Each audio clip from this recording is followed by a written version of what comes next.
आज लोग ईश्वर की पूजा करने लग गए हैं। ईश्वर की पूजा नहीं होती, ईश्वर की स्तुति प्रार्थना उपासना होती है। पूजा होती किसी प्रत्यक्ष पदार्थ की।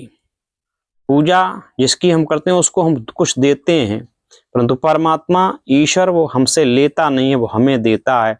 इसलिए जो हमें ही देता रहता है, सब कुछ उसी से हम पाते हैं, उसको हम क्या दे सकते हैं, इसलिए उसकी पूजा नहीं होती। पूजा का अर्थ है यथा उचित व्यवस्था। उस परमपिता परमात्मा को हम व्यवस्था क्या दे सकते हैं, वो हमें व्यवस्था देने वाला है, इसलिए उसकी पूजा नहीं हो सकती। यथाउचित व्यवस्था मतलब आप जैसे मेरा शरीर ये है, ये मेरा शरीर है, इस शरीर के अंगों के अलग अलग पूजा है। जैसे अभी आप हमसे बोलें आचार्य जी आप तैयार हो जाओ, मैं आपकी पेट पूजा कराऊंगा, आप मेरे घर पे चलिए, मैं आपकी पेट पूजा करना चाहता हूँ। पेट पूजा का अर्थ क्या होता है, अर्थात कुछ खिलाना पिलाना। और यहीं पर अगर आप शब्द बदल दें और कहें आचार्य जी तैयार हो जाओ, मैं आपकी पीठ पूजा करूंगा, तो पीठ पूजा का अर्थ क्या है, पिटाई पड़ना, अब कुछ मार पीट होने वाली है।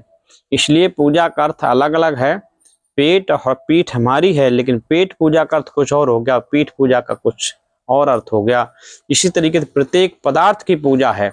आज लोगों ने पूजा का भाव एक जैसा ही सारे पदार्थों में सम्मिलित कर दिया है। वही पेड़ पौधों की भी पूजा वही है, वही एक कैलेंडर मूर्ति की पूजा वही है, वही एक पत्थर की पूजा वही है, वही मंदिर में पूजा का विधान वही है, हर सर्वत्र वही लोगों ने पूजा का विधान। ये पूजा नहीं, अपूजा है। पूजा है यथाउचित व्यवस्था। पूजा पेड़ की भी है। पेड़ की पूजा क्या, पौधों की पूजा क्या है, उनको सुरक्षित रखो, उनको समय पे पानी दो, उसकी सुरक्षा रखो, उनको धूप मिले, उनको उर्वरक दीजिए, खाद दीजिए, समय समय पर उनको जो आवश्यक है वो पदार्थ दीजिए, ये उनकी पूजा है। उसकी पूजा ये नहीं घी मिठाई लगा देना, अगरबत्ती लगा देना और हाथ जोड़ लें, इसकी पूजा नहीं है। इसी तरीके घर में महापुरुषों के लगे हुए कैलेंडर हैं, जो चित्र हैं, उनकी भी पूजा, उनकी पूजा क्या है, उनकी पूजा उनको साफ रखिए, उनको शुद्ध रखिए और उनके आचरण, उनके जो चरित्र का जो आचरण है, जो चरित्र उनका है, जिस महापुरुषों का जिसका चित्र है, उसके चरित्र की याद उस चित्र को देख कर आती है। जैसे मर्यादा पुरुषोत्तम राम जी का चित्र आपके घर में लगा हुआ है, उस चित्र से उनके चरित्र की याद आती है। उनके चरित्र को अपनाइए, अपने जीवन में धारण कीजिए, उनकी शिक्षाओं को अपने जीवन में धारण कीजिए और उनके चित्र को साफ सुंदर रखिए।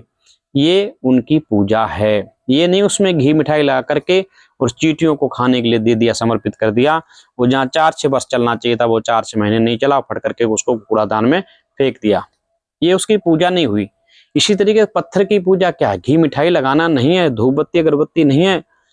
पत्थर की पूजा क्या है, उसको सुरक्षित अपने छतों पर रखिए, अपने मकान में लगाइए, छतों में रखिए। आग पास लाठी डंडा नहीं, चोर डाकू कभी आ जाएं, उनको बारी बारी उन पर प्रहार कीजिए। ये पत्थर की पूजा है। इसी तरीके से तुलसी घर में पूजते हैं लोग। तुलसी में भी लोग तमाम तरीके के कपड़े लपेटते हैं, कहीं कलावा लपेटते हैं, कहीं कुछ करते हैं, कहीं धूप बत्ती, कहीं अगरबत्ती लगाते हैं। जो तुलसी का गुण है, जो तुलसी की ऑक्सीजन है, तुलसी पौधा एक ऐसा पौधा है, तुलसी और बरगद और पीपल, वट पीपल और तुलसी, ये 3 पौधे ऐसे 24 घंटे ऑक्सीजन देते हैं। ऑक्सीजन प्रत्येक प्राणी को आवश्यक है। हम इनके पास किसी प्रकार का प्रदूषण ना करें, अतिरिक्त उनके आसपास, उनके परिवेश में कोई सुगंध दुर्गंध का वातावरण ना करें। यदि ऐसा करते हैं तो उनसे जो हमें लाभ मिलना चाहिए, उनकी ऑक्सीजन मिलनी चाहिए, वो भी नष्ट हो जाती है। आज तुलसी घर में लगाते हैं लोग, लेकिन उसमें क्या करते हैं, तमाम प्रकार के गंध दुर्गंध युक्त पदार्थों को डाल डाल कर सड़न पैदा हो जाती है। धूप बत्ती लगाते हैं, अगरबत्ती लगाते हैं, उसके सारे गुणों को नष्ट कर देते हैं। ये तुलसी पूजा है। तुलसी की पूजा क्या, घर में तुलसी रखिए, पर्यावरण आपके घर का सुगंधित रहेगा, आपके घर में ऑक्सीजन की वृद्धि रहेगी जो आपको मिलेगी, आप निरोगी रहेंगे, आपके घर में मच्छर आदि कीट पतंगे नहीं रहेंगे। इस तरीके तुलसी लगाने से आपका सुरक्षा कवच वो बनता है। और उसकी पूजा क्या है, उसको हम समय समय पर जल देते रहें, पानी देते रहें, उसकी सुरक्षा रखें, उसकी पूजा है। यही पीपल की पूजा है। पीपल क्या है, पीपल भी ऑक्सीजन देता है, इसलिए उसको हम विशेष सुरक्षित रखें। यही उसकी मर्यादा थी। उसके चारों तरफ चबूतरा बांध देना और उस पर बैठ के संध्या उपासना करना, वहाँ विशेष तप करना यही ऋषि लोग किया करते थे। वट और पीपल के नीचे बैठ करके वहीं अपने रहा करते थे, वो निवास स्थान बना लेते थे। इसलिए वहीं पर जो लंगोटी बांधने का जो क्रम चल पड़ा है पीपल में, तो ये क्या था, ये भी पीपल पर वहाँ जो ऋषि लोग रहा करते थे, तपस्वी लोग रहा करते थे, अपनी लंगोटियों को बांधते, अपने कपड़ों को उसमें बांध करके सुखा लेते थे। उनके यहाँ लेटने के तख्त पड़े रहते थे, उनके पहनने के खड़ाऊं चरण खड़ाऊं पड़े रहते थे, चरण पादुकाएं पड़ी रहती थी। लेकिन आज वहां पर रहने वाला तो कोई नहीं रहता, लेकिन पीपल ले खड़ाऊं बांध दिए जाते हैं, पीपल में लंगोटी बांधी जाती है।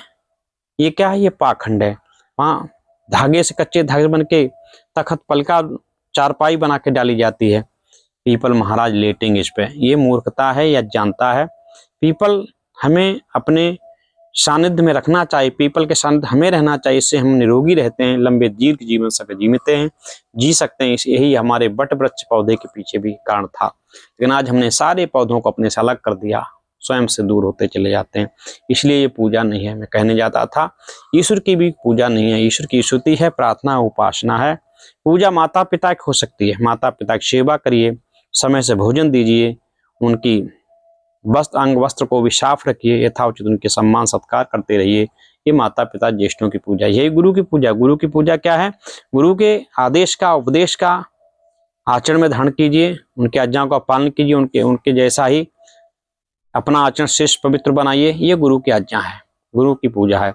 अर्थात पूजा को आज हम समझे नहीं, हमने बिगाड़ दिया।